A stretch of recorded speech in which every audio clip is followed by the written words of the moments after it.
At-Tahalli, juzuk pertama, halaman 12, masih khutbah. Muqarrir. A'udzu billahi minasyaitonir rajim. Bismillahirrahmanirrahim. Alhamdulillahirabbil alamin wassalatu wassalamu ala sayyidina Muhammadin wa ala alihi washabihi ajma'in. Wa qala al-musannif wa syarih wa nafa'ana bi'ulumihi amin ya rabbal alamin. Wa minha bayanul qawlaini wal wajhaini wat tariqaini wan nasi wa maratibil khilafi quwwatan wa dha'fan fil masaili fi jami'il halati bi khilafil muharrari fataratan yubayyinu nahwa asahhil qawlaini wa adharil wajhaini wa taratan la yubayyinu nahwa al-asahi wal adhari. فحيث أقول في الأظهار أو المشهور فمن القولين أو الأقوال للشافعي رضي الله عنه. فإن قوى الخلاف لقوة مدركه قلت الأظهار المشعر بظهور مقابله وإلا فالمشهور المشعر بغرابة مقابله لضعف مدركه. Ulang. فإن قوي الخلاف لقوة مدركه قلت الأظهار المشعر بظهور مقابله قوية وإلا فالمشهور المشعر بغرابة مقابله لضعف مدركه. وحيث أقول الأصح أو الصحيح فمن الوجهين أو الأوجه للأصحاب يستخرجونها من كلام الشافعي رضي الله عنه. فإن قوي الخلاف قلت الأصح وإلا فالصحيح ولم يعبر بذلك في الأقوال تأدبا مع الإمام الشافعي رضي الله عنه كما قال فإن الصحيح منه مشعر بفساد مقابله. وحيث أقول المذهب فبين الطريقين أو الطرق وهي اختلاف الأصحاب في حكاية المذهب كأن يحكي بعضهم في المسألة قولين أو وجهين لمن تقدم ويقطع بعضهم بأحدهما ثم رجع الذي عبر عنه بالمذهب إما طريق القطع أو الموافق لها من طريق الخلاف أو المخالف لها كما يظهر في المسائل. وما قيل من أن مراده الأول وأنه الأغلب ممنوع. وحيث أقول النص فهو النص الشافعي رحمه الله ويكون هناك أي مقابل وجه ضعيف أو قول مخرج من نص له في نظير المسألة لا يعمل به. وحيث أقول الجديد فالقديم خلاف أو القديم أو في قول قديم فالجديد خلاف والقديم ما قاله الشافعي رضي الله عنه بالعراق والجديد ما قاله بمصر والعمل عليه إلا فيما ينبه عليه كامتداد وقت المغرب إلى مغيب الشفق الأحمر في القديم كما سيأتي. وحيث أقول وقيل كذا فهو وجه ضعيف والصحيح أو الأصح خلافه. وحيث أقول وفي قول كذا فالراجح خلافه ويتبين قوة الخلاف وضعفه من مدركه. ومنها مسائل نفيسة أضمها إليه أي إلى المختصر في مظنها. مسائل نفيسة ينبغي ألا يخلي الكتاب أي المختصر وما يضم إليه منها صرح بوصفها الشامل له ما تقدم وزاد عليه إظهارا للعذر وفي زيادتها فإنها عارية عن التنكيت بخلاف ما قبلها. وأقول في أولها قلت وفي آخرها والله أعلم.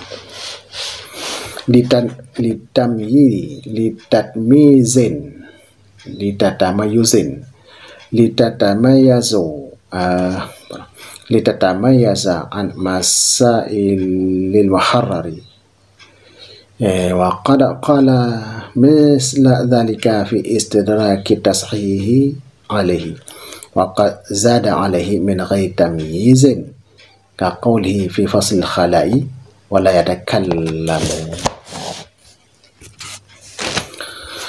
وما وجدته أيها الناظر في هذا المختصر من زيادة لفظة ونحوها على ما في المحرر فاعتمدها، فلا بد منها كزيادة كثير وفي عضو ظاهر في قوله في التيمم، إلا أن يكون بجرحه دم كثير أو الشيء الفاحش في عضو ظاهر. وكذا ما وجدته من الأذكار مخالفا لما في المحرر وغيره من كتب الفقه فاعتمده، فإن حققته من كتب الحديث المعتمد في نقله لاعتناء أهله بلفظه بخلاف الفقهاء فإنهم يعتنون غالبا بمعناه. وقد أقدم بعض مسائل الفصل لمناسبة أو اختصار، وربما قدمت فصل المثابة كتقديم فصل التخيير في جزاء الصيد على فصل الفوات والإحصار. وأرجو إن تم هذا المختصر، وقد تم ولله الحمد، أن يكون في معنى الشرح للمحرر، فإني لا أحذف أي أسقط منه شيئا من الخلاف ولو كان وهيا أي ضعيفا جدا مجازا عن الساقط، مع ما أي أتى بجميع ما اشتمل عليه مصحوبا بما أشرت إليه من النفائس المتقدمة. وقد شرعت مع الشروع في هذا المختصر متقدمتي في هذا المختصر في جمع جزء لطيف على صورة الشرح لدقائق هذا المختصر من حيث الاختصار. ومقصودي به التنبيه على الحكمة في العدول عن عبارة المحرر وفي إلحاق قيد أو حرف بالكلام أو شرط للمسألة ونحو ذلك مما بيناه. وأكثر ذلك من الضروريات التي لا بد منها، ومنه ما ليس بضروري ولكنه حسن، كما قاله في زيادة لفظة الطلاق في قوله في الحيض فإذا انقطع لم يحل قبل الغسل غير الصوم والطلاق، فإن الطلاق لم يذكر قبل في المحرمات ataupun lam yadhkur. وعلى الله الكريم اعتمادي في تمام هذا المختصر بأن يقدرني على إتمامه كما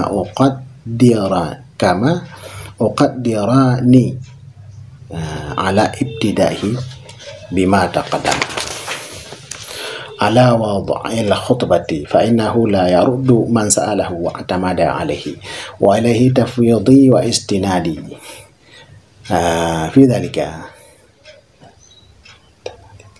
وغيره، فإنه لا يخيب من قصده واستند إليه ثم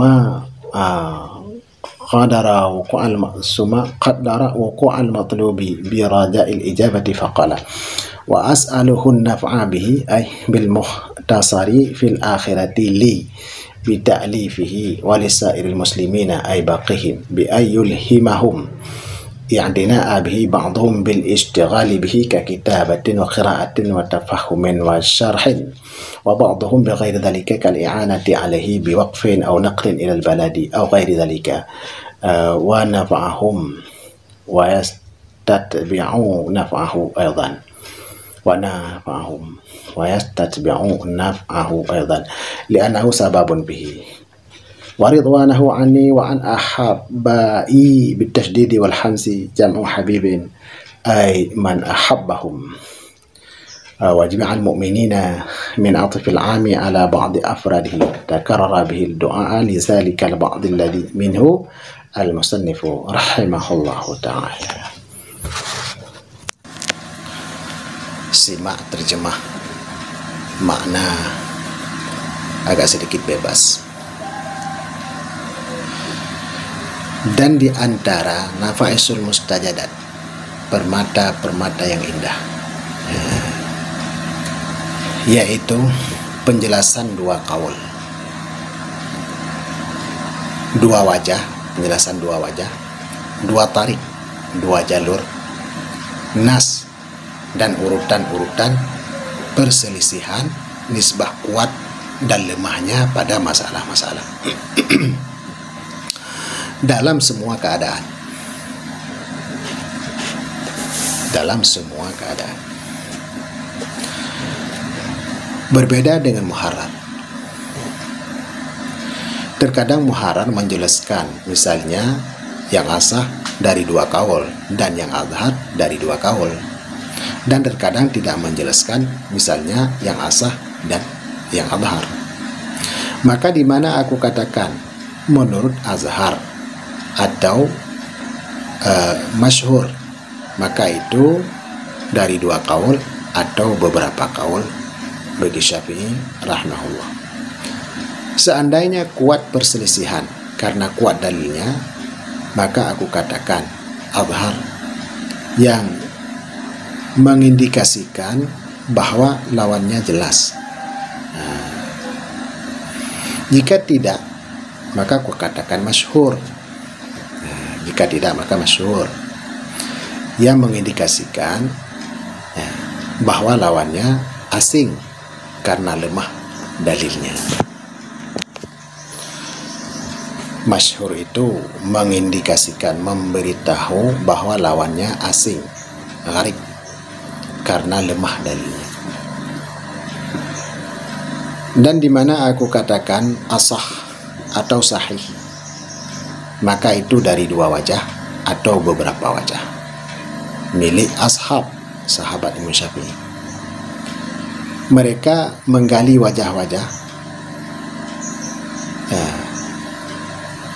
itu dari perkataan Syafi'i. Mereka menggali wajah-wajah atau sudut pandang sisi-sisi dalam mazhab itu dari perkataan Syafi'i.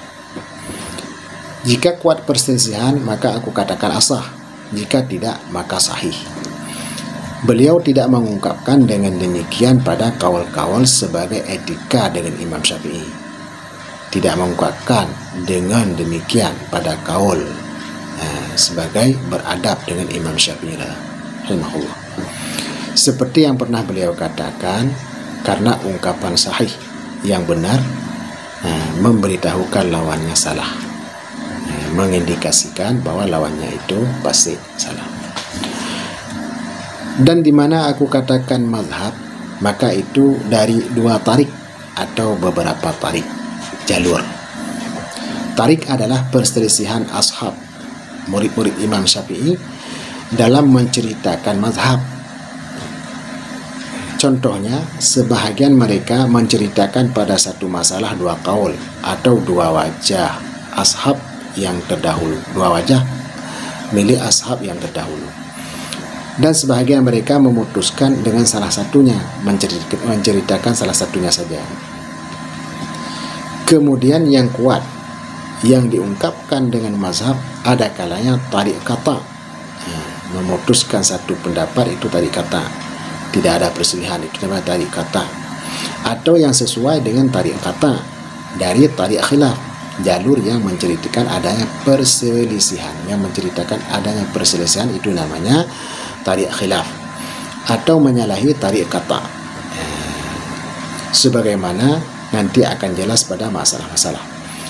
Apa yang orang katakan bahwa yang dimaksud mazhab adalah yang pertama, yaitu tarik kata, dan itu yang paling sering, itu tertolak, mamnu, bukan begitu. Dan di mana aku katakan nas, maka itu adalah nas Syafi'i rahimahullah. Dan di sana artinya lawannya adalah wajah lemah atau kaul muharrad, pendapat yang diperkirakan oleh ulama. Dan qaul mukharrat, qaul mukharrat dari nas Syafi'i, dari nas Syafi'i pada masalah yang sebanding diperkirakan. Pendapat ini tidak bisa diamalkan, diperbandingkan dengan kaul Syafi'i di tempat yang lain, dengan Syafi'i di tempat yang lain, lantas disimpulkan satu pendapat mukharrat. Mukharrat dikeluarkan, mukharrajul, kan?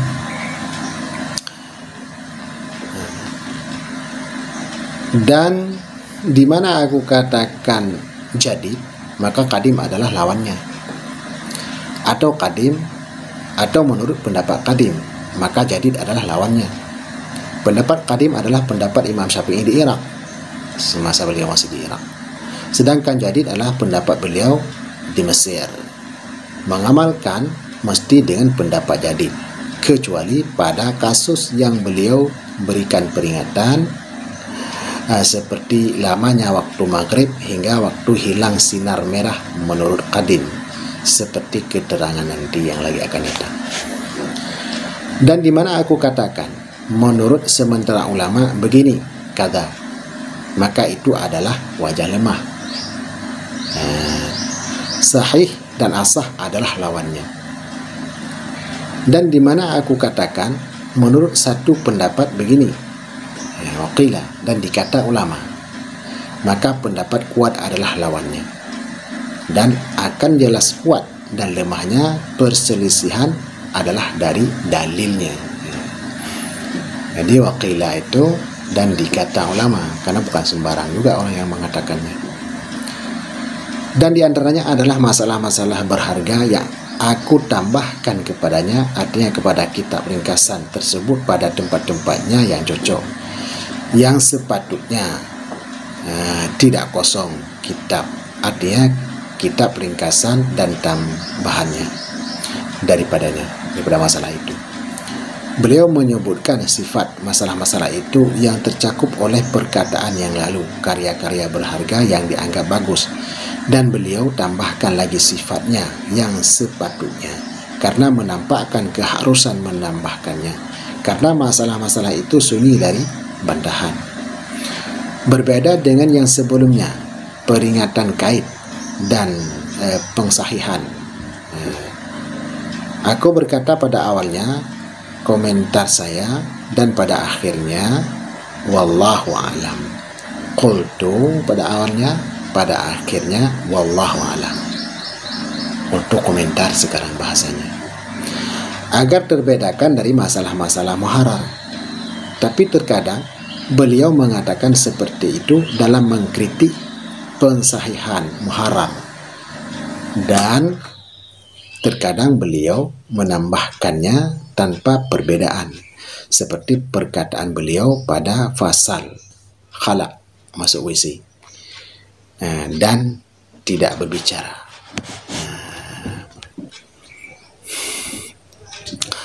Apa yang Anda temukan, wahai orang yang memperhatikan kitab ringkasan ini, berupa tambahan satu kata dan semisalnya atas keterangan dalam muharrar, maka peganglah tambahan itu, karena tambahan itu mesti ada. Seperti tambahan yang banyak dan pada anggota yang nampak pada perkataan beliau pada bab tayamum, pada tayamum, kecuali pada lukanya ada darah yang banyak atau cacat yang keji pada anggota yang nampak. Begitu juga zikir-zikir yang Anda temukan yang berbeda dengan yang ada dalam muharrar dan kitab-kitab fiqih lainnya, maka peganglah, karena saya telah menelitinya dari kitab-kitab hadis yang dapat dipercaya dalam mengutipnya. Karena ilmuwan hadis mementingkan lafadznya, berbeda dengan ilmuwan fiqih, karena biasanya mereka mementingkan maknanya. Dan terkadang saya mendahulukan sebahagian masalah dalam satu fasal karena kesesuaian atau peringkasan, dan terkadang saya dahulukan satu fasal karena kesesuaian. Contohnya, mendahulukan fasal memilih pada kifarat, berburu atas fasal hal-hal yang luput dan penahanan, ditahan. Saya berharap jika kitab ringkasan ini telah rampung, telah sempurna. Alhamdulillah, kitab ringkasan ini telah sempurna. Dapat bermakna ulasan untuk muharrar. Kitab ini dapat bermakna ulasan untuk muharrar, syarah bagi muharrar. Karena saya sama sekali tidak membuang, artinya tidak menghilangkan dari muharrar sedikit pun daripada hukum-hukumnya. Dan tidak juga perselisihan, meskipun lemah. Khilaf tidak dibuang, artinya lemah sekali juga tidak dibuang, sebagai majaz dari runtuh, sakit yang gugur, yang runtuh. Kata-kata majaz disertai apa, artinya aku kemukakan, semua yang terkandung dalam muharrar disertai dengan apa yang aku isyarahkan kepadanya, yaitu karya-karya berharga yang lalu. Sesungguhnya saya telah memulai bersamaan dengan memulai kitab ringkasan ini, yaitu mengumpulkan satu jilid kecil dengan format ulasan untuk masalah-masalah yang halus dari kitab ringkasan ini, berhubung ringkasnya. Tujuanku adalah mengingatkan hikmah pada peralihan dari ungkapan muharrar dan pada penambahan satu kait atau satu huruf dalam sebuah kalimat atau satu syarat untuk satu masalah dan lain sebagainya, dari apa saja yang beliau terangkan dalam jilid kecil itu. Kebanyakan adalah hal-hal yang sangat perlu yang tidak bisa diabaikan. Sebagaimana sebahagiannya ada yang tidak terlalu perlu tapi bagus. Seperti apa yang beliau katakan dalam menambahkan kata cerai, talak pada perkataan beliau pada haid. Maka bila haid telah berhenti, tidak boleh sebelum mandi selain puasa dan talak. Cerai. Sesungguhnya cerai, yaitu talak, tidak disebutkan sebelumnya pada hal-hal yang diharamkan. Hanya kepada Allah yang Maha Pemurah aku berpegang untuk sempurnanya kitab ringkasan ini sudah rampung, dengan memberikan kemampuan kepadaku untuk merampungkannya, sebagaimana Dia Allah telah memberikan kemampuan kepadaku untuk memulainya dengan apa yang sudah lalu dalam penyusunan khutbah. Karena sesungguhnya Dia Allah tidak akan menolak orang yang meminta dan berpegang kepadanya. Dan hanya kepadanya lah aku pasrah dan bersandar dalam hal itu dan lainnya. Karena sesungguhnya Allah tidak akan menyia-nyiakan orang yang bermaksud dan bersandar kepadanya. Kemudian beliau menganggap telah terwujud permintaan beliau dengan harapan diperkenankan, ditakdirkan telah sempurna. Maka beliau berkata, dan aku mohon kepada Allah manfaatnya, artinya kitab ringkasan ini manfaat di akhirat untukku dengan menyusunnya dan untuk seluruh umat Islam. Artinya sekalian mereka dengan memberikan semangat kepada mereka untuk memperhatikannya, mementingkannya. Sebahagian mereka dengan menekuninya seperti menulis, membaca, memahami, dan mensyarah. Dan sebagian lagi dengan selain itu seperti membantunya dengan wakaf atau pengiriman ke daerah-daerah negeri-negeri yang lain atau selain itu. Bermanfaat untuk mereka, secara otomatis bermanfaat untuk beliau pengarang juga. Karena beliau adalah penyebabnya. Kiranya Allah merestui aku dan orang-orang yang aku cintai dan semua orang yang beriman. Sebahagian dari ataf ba'ad, sebagian ba'dun, daripada ataf kepada sebahagian. Ataf daripada ataf ke atas sebahagian afradnya, substansinya, ia mengulang-ulang, ia musaneh. Dengan ataf itu akan doa, bagi demikian sebahagian orang, yang sebahagian yang konon sebahagian daripada orang-orang yang didoakan itu adalah musannif juga. Kan? Dengannya berulang doa untuk sebahagian itu, yang sebahagiannya adalah juga pengarang musannif rahimahullah. Hanya sekian dengan Tunku Abdurrahman. Wallahu alam bisawab.